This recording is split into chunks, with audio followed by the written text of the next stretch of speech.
ជំរាបសួរបងប្អូនទាំងអស់គ្នាថ្ងៃនេះខ្ញុំសូមបង្ហាញបងប្អូនអំពីរបៀបធ្វើស៊ុបទាត្រកួនដែលមានរសជាតិឆ្ងាញ់ហើយយើងអាចទទួលទានវាជាមួយត្រកួននិងបន្លែខ្លះៗទៀតតាមចំណូលចិត្តជាពិសេសខ្ញុំចូលចិត្តញ៉ាំស៊ុបនេះជាមួយនឹងនំបញ្ចុកចុះបងប្អូនវិញនេះជាគ្រឿងផ្សំដែលយើងត្រូវការសម្រាប់ធ្វើស៊ុបទាបរិមាណទឹក1លីត្រចំណែកខាងនេះជាគ្រឿងផ្សំសម្រាប់ធ្វើស៊ុបទាបរិមាណទឹក1លីត្រកន្លះដូច្នេះឥឡូវនេះសូមអញ្ជើញតាមដានអំពីវិធីធ្វើទាំងអស់គ្នា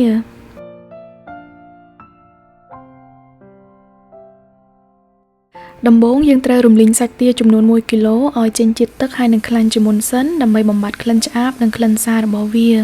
ហើយប្រសិនបើឆ្នាំងឬខ្ទះដែលបងប្អូនប្រើអត់ជាប់បាតមិនចាំបាច់ដាក់ប្រេងឆាក៏បានដែរហើយម្យ៉ាងទៀតយើងមិនចាំបាច់រំលីងទាយូរពេករហូតទាល់តែវាក្រៀមនោះទេនៅពេលដែលវាចេញទឹកនិងខ្លាញ់ល្មមហើយយើងអាចស្រង់វាឡើងទុកឲ្យត្រជាក់មួយឡែកសិន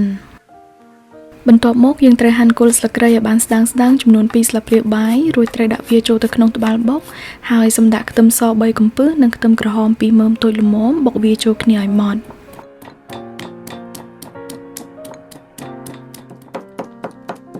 បន្ទាប់មកយើងត្រូវយកគ្រឿងដែលយើងបានបុកអំបាញ់មិញមកប្រឡាក់ជាមួយនឹងសាច់ទាដោយបន្ថែមតាហ៊ូប្រៃចំនួន5ដុំតូចៗរួចត្រូវដាក់ស្ករចំនួន1ស្លាបព្រាបាយនិងទឹកប្រេងខ្យង1ស្លាបព្រាបាយហើយត្រូវច្បល់វាចូលគ្នាឲ្យសព្វប៉ុន្តែសូមបងប្អូនប្រយ័ត្នបន្តិចដោយសារឆ្អឹងទារាងមុតវាអាចធ្វើឲ្យយើងមុតដៃបានបន្ទាប់ពីបានប្រឡាក់សាច់ទារួចហើយយើងត្រូវទុកវាមួយឡែកសិនដើម្បីរៀបចំគ្រឿងផ្សេងទៀតសម្រាប់ធ្វើសម្លហើយគ្រឿងទាំងអស់នោះមានដូចជាខ្ទឹមស3កំពឹសនិងខ្ទឹមក្រហម1មើមធំឬក៏ស្មើនឹង3មើមតូចរួចមានគល់ស្លឹកគ្រៃដំរួចចំនួន2គល់ស្លឹកក្រូចសើច5សន្លឹកនិងរំដេង1ដុំប៉ុនមេដៃហាន់ជាចំណិតស្ដើងៗហើយនិងម្ទេសឆ្អើរចិញ្ច្រាំម៉ដ្ឋ2ស្លាបព្រាបាយឥឡូវនេះដើម្បីធ្វើស៊ុបទាយើងត្រូវដាំឆ្នាំងមួយឲ្យក្តៅហើយត្រូវដាក់ប្រេងឆា3ស្លាបព្រាបាយរួចត្រូវដាក់ខ្ទឹមសនិងខ្ទឹមក្រហមបំពងវាឲ្យឡើងឈ្ងុយជាមុនសិន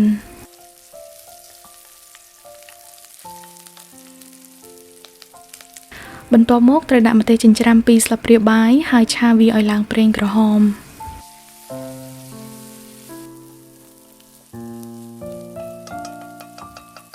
រួចមកត្រូវដាក់គល់ស្លឹកគ្រៃស្លឹកក្រូចសើចនិងរំដេងហើយឆាវាចូលឡើងរហូតទាល់តែគ្រឿងទាំងអស់ឡើងឈ្ងុយ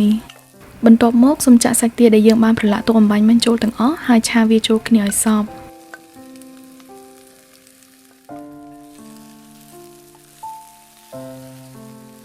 អំឡុងពេលឆាសាច់ប្រសិនបើឆ្នាំងស្ងួតពេកយើងអាចចាក់ទឹកចូលបន្តិចបានដើម្បីកុំឲ្យវាខ្លោចឬបងប្អូនអាចប្រើទឹកដូងខ្ចីឬទឹកដូងទុំជំនួសទឹកធម្មតាក៏បានដែរ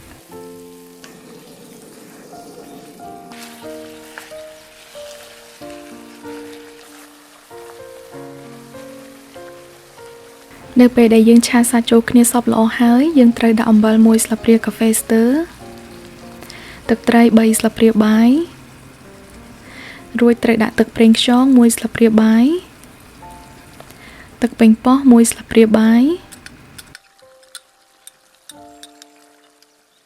ហើយត្រូវដាក់កាពិ1ស្លាបព្រាកាហ្វេនិងស្ករត្នោត1ស្លាបព្រាបាយស្ទើឬស្មើនឹង40ក្រាមរួចយើងត្រូវឆាសាច់និងគ្រឿងចូលគ្នាឲ្យសព្វម្ដងទៀតរយៈពេល1ទៅ2នាទីដើម្បីឲ្យគ្រឿងទាំងអស់ចូលជាតិបានល្អ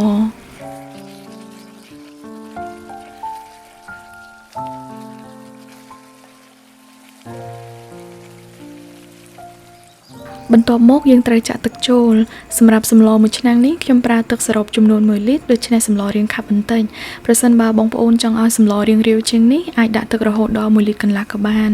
ហើយនេះជាគ្រឿងផ្សំសម្រាប់ធ្វើសម្លបរិមាណទឹក1លីត្រកន្លះហើយដូចខ្ញុំបានប្រាប់បងប្អូនអំបញ្ញមិញបងប្អូនអាចប្រើទឹកដូងទុំឬទឹកដូងខ្ចីចំនួន1លីត្រជំនួសទឹកធម្មតាក៏បានបន្ទាប់ពីបានចាក់ទឹកចូលរួចហើយយើងត្រូវដាំវាឲ្យពុះហើយត្រូវសាដួសពពុះចេញឲ្យស្អាតរួចត្រូវរម្ងាស់វានៅលើភ្លើងខ្សោយល្មមរហូតទាល់តែសាច់ទាផុយល្អតាមដែលបងប្អូនចង់បានអំឡុងពេលរងចាំឲ្យសាច់ទាផុយល្អយើងអាចចាប់ផ្ដើមរៀបចំគ្រឿងផ្សេងទៀតសម្រាប់ទទួលទានជាមួយម្ហូបមួយមុខនេះគឺមានដូចជាតាហ៊ូបំពងត្រាវបំពងហើយនិងពពុះសណ្តែកជាដើមទាំងអស់នេះគឺជាគ្រឿងបន្ទាប់បន្សំបងប្អូនចង់ដាក់មួយណាក៏បានតាមចំណូលចិត្តចំណែកទឹកជ្រលក់សម្រាប់ម្ហូបមួយមុខនេះគឺខ្ញុំប្រើទឹកតាហ៊ូ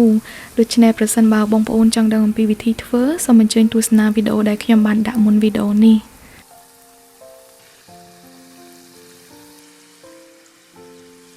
ឥ ឥឡូវនេះយើងត្រូវងាកទៅមើលសម្លរបស់យើងវិញម្ដង